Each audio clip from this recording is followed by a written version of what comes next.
Let's dive straight into Step 2 CK decision logic for pediatric renal and genitourinary trauma. We're anchoring these high-yield complaints directly to the patient's age and clinical setting. We've got a lot of exam-facing logic to cover, so let's get right to work. Section 1. Neonatal AKI and oliguria. Imagine you're evaluating a neonate presenting with oliguria. Right out of the gate, this demands an immediate evaluation of their volume status, and you need to look into any maternal nephrotoxin exposure, like NSAIDs or aminoglycosides. It's like a puzzle where you have to separate pre-renal, intrinsic, and post-renal causes of acute kidney injury. Take a look here at obstructive uropathy under post-renal disease. We're specifically zeroing in on posterior urethral valves. This is an absolutely classic high-yield presentation for male neonates on the exam. So what's the mandatory first step? You've got to use a renal and bladder ultrasound. You're assessing kidney number, size, shape, and carefully evaluating for any hydronephrosis.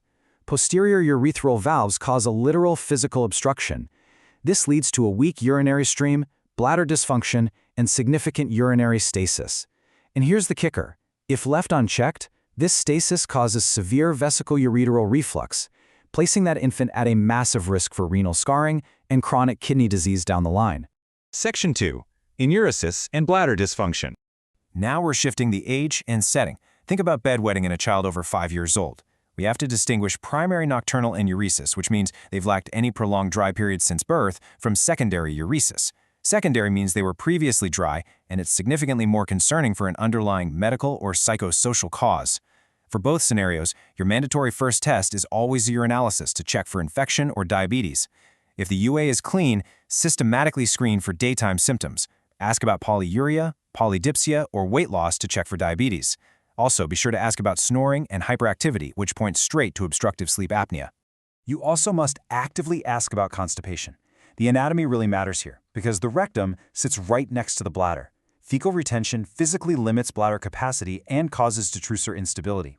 Now watch out for a classic distractor you'll definitely see on tests, encopresis. This is fecal leakage around impacted stool, and it's frequently but incorrectly mistaken for diarrhea. You literally have to treat this constipation first before you can even address the bladder issues. Let's build out the management pathway. Once you've successfully treated comorbidities like constipation, you move to behavioral changes. This means restricting evening fluids and setting up scheduled voiding. If that doesn't do the trick, you escalate to the enuresis alarm. This actually has the best long-term cure rate. Desmopressin is highly effective, sure, but it's strictly reserved for specific refractory cases or just short-term use, like for sleepovers.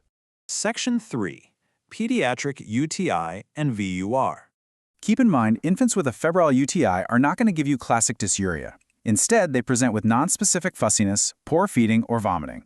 So here's a test-style vignette for you. What is your mandatory first diagnostic step for a febrile, uncircumcised male infant in diapers? The answer is a straight catheterization to get a sterile urine culture.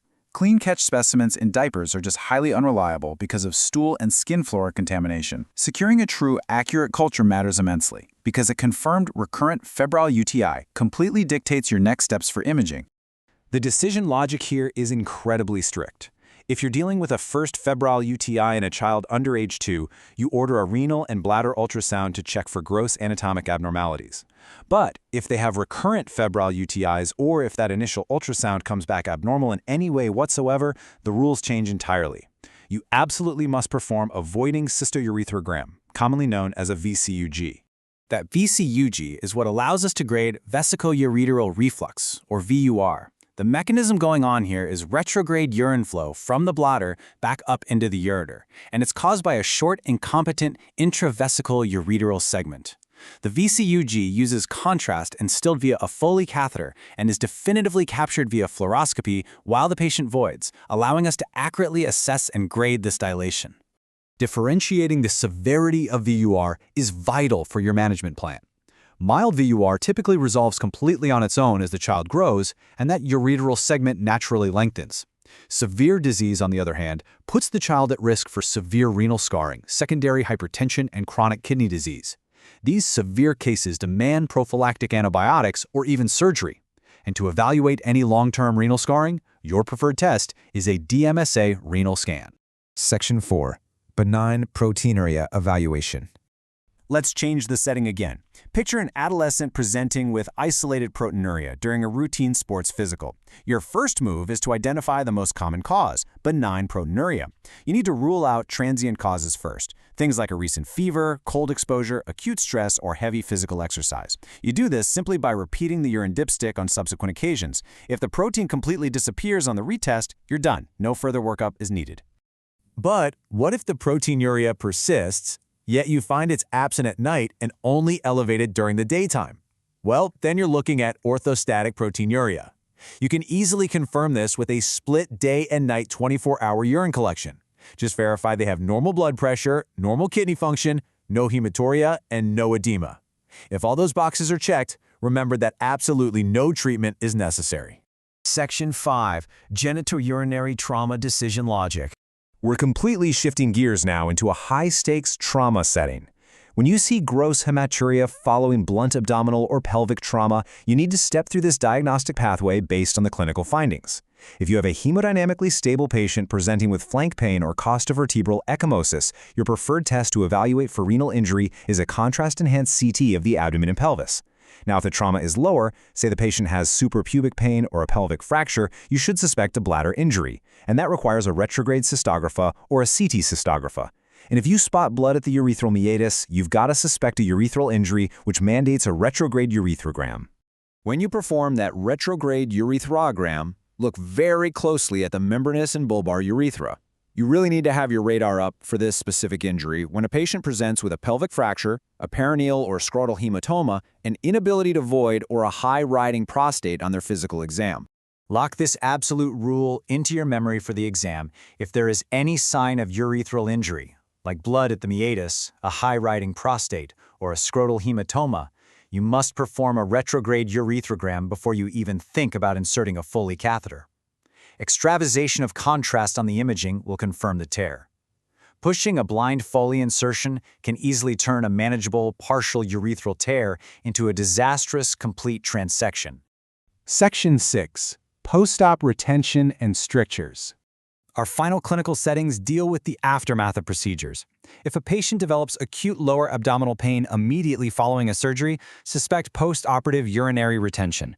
These patients usually present with acute agitation, severe lower abdominal tenderness, and overflow dribbling. Risk factors include advanced age, a prolonged surgical duration, high intraoperative fluid intake, and regional anesthesia.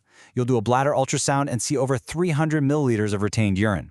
The first-line treatment here is straight to the point: immediate placement of an indwelling Foley catheter to decompress that bladder. Conversely, let's look at a delayed presentation. Obstructive symptoms like a weak stream, spraying of the urine, a constant feeling of incomplete emptying, or recurrent UTIs point directly to a urethral stricture. This is a fibrotic narrowing that forms weeks or even months after prior trauma, like a classic straddle injury, or after instrumentation, such as a previous cystoscopy or prolonged catheterization. To confirm this stricture obstruction, you start by evaluating the post-void residual volume and performing uroflowmetry testing. You then finalize the diagnosis and figure out the stricture's exact length and location using urethroplasty imaging or direct visualization via cystoscopy. That exact location is what dictates the definitive surgical repair, like a dilation or a urethroplasty. And that wraps up our comprehensive review of these high-yield pediatric and trauma genitourinary decision pathways.